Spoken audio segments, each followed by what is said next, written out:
shoulders of 2.75 plus the carriageway of 7.3 meters. The whole width is being constructed to the same standard with 2 layers of asphalt. In the towns we have concrete side drains. Let's do what we need to do. We are on the Benin Auchi Okene road. This road was a source of discomfort during the last rainy season. We undertook some emergency repairs. For those who really will be interested, this is the road that links the south to the north, Benin to Kogi State, and from there to Abuja.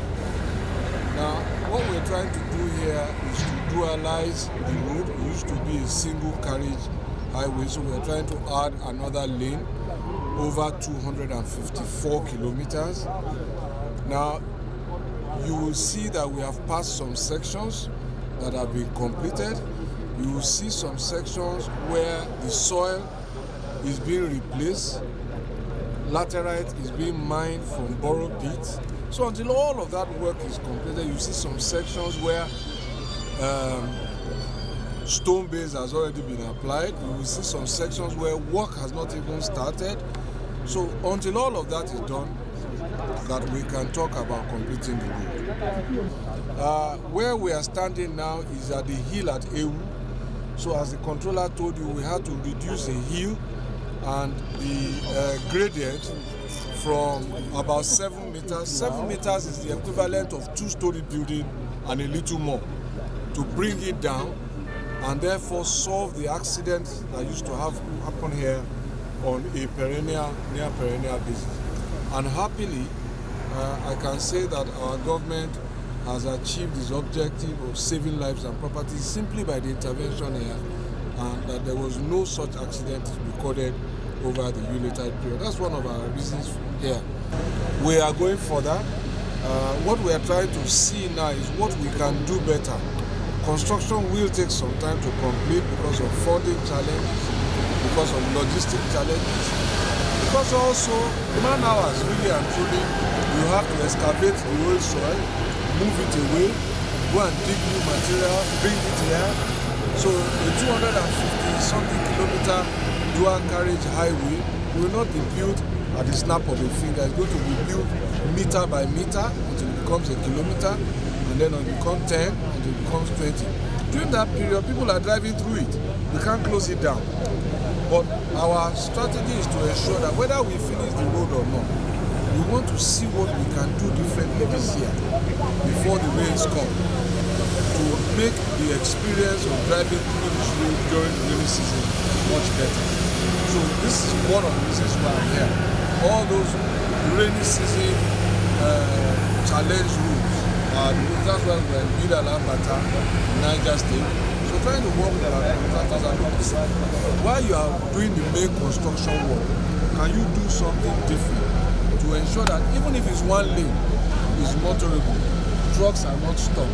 So as you see these trucks trying to climb, you see it's going uphill. It's tough because of the gradient.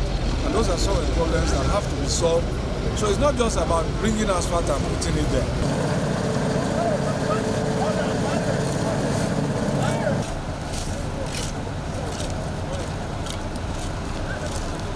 What we're standing on, which is important to see, is what it takes to even build a road.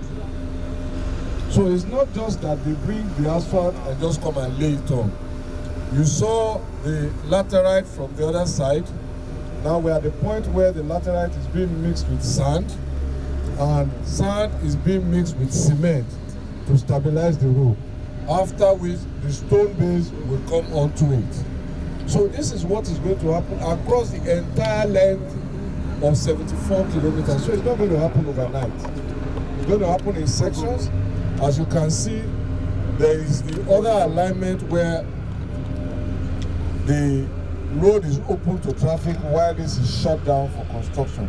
So as all of us Nigerians are driving through what is essentially a construction site, people are also working there and willing to have this management. So for those who are concerned that, oh, it's taking a long time, these are some of the reasons. For across 74 kilometers, this is going to happen. The binder and the asphalt, which we are all used to. But this is what goes into building a road. This is the foundation that keeps the road, and it has to be done painstakingly, slowly, but surely. Completed both binder and wearing course. 2 layers of asphalt have been laid on both sides, and the concrete median barrier is in place. The continuation of the work is these 16 kilometers where stone base and asphalt has been laid. The work is still continuing. Earthwork is still going on for the next 3 kilometers on the additional carriageway.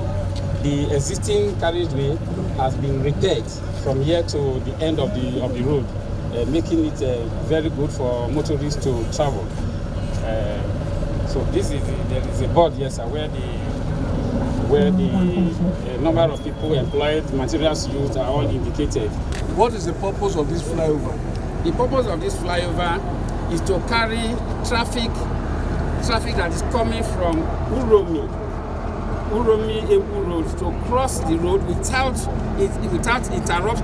disrupting this highway traffic. The highway traffic coming from Awishi, moving towards Benin, is under, while this one carries the traffic coming from the other side above, to use ramps to link it up to avoid traffic conflict